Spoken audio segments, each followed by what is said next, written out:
The way through the challenge is to get still and ask yourself, what is the next right move? Not think about, oh, I got all of this stuff. What is the next right move? And then from that space, make the next right move and the next right move. And not to be overwhelmed by it, because you know your life is bigger than that one moment. You know you're not defined by what somebody says is a failure for you, because failure is just there to point you in a different direction. I say to my girls all of the time that your real work is to figure out where your power base is and to work on the alignment of your personality, your gifts that you have to give, with the real reason why you're here. That's the number one thing you have to do, is to work on yourself and to fill yourself up and keep your cup full. Keep yourself full. Now, I used to be afraid of that. I used to be afraid, particularly from people who say, oh, she's so full of herself. She's so full of herself. And now I embrace it. I consider it a compliment that I am full of myself.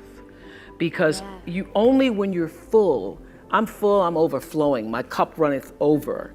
I have so much to offer and so much to give. And I am not afraid of honoring myself. You know, it's miraculous when you think about it. My grandmother was a maid. That's all she ever knew. The only real expectation she held for me was that I would one day become a maid and, in her words, have some good white folks, meaning people who would not speak negatively about me, who would allow me to take food home, who would be good to me, would treat me with some level of dignity and respect. That was my grandmother's dream for me.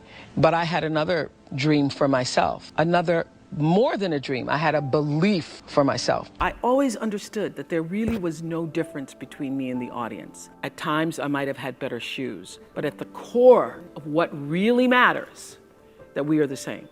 And you know how I know that? Because all of us are seeking the same thing.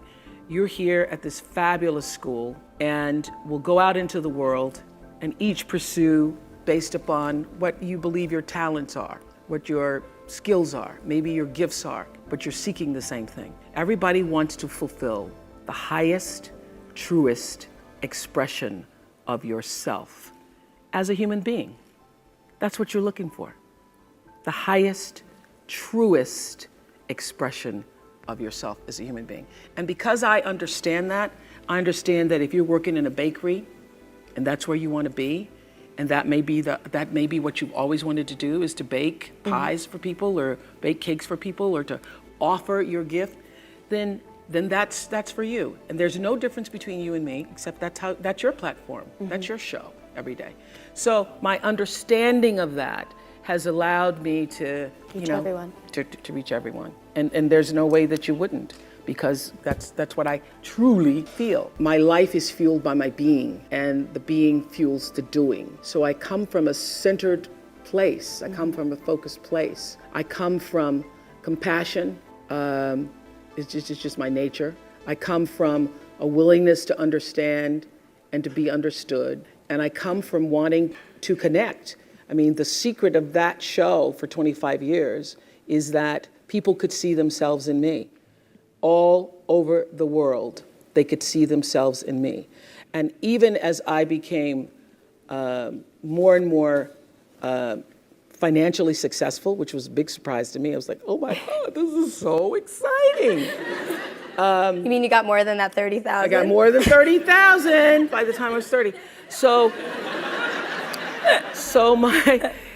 But what I realized is, through the whole process, because I'm grounded in my own self, that although I could have more shoes, my feet stayed on the ground, although I was wearing better shoes. These are kind of cute today too.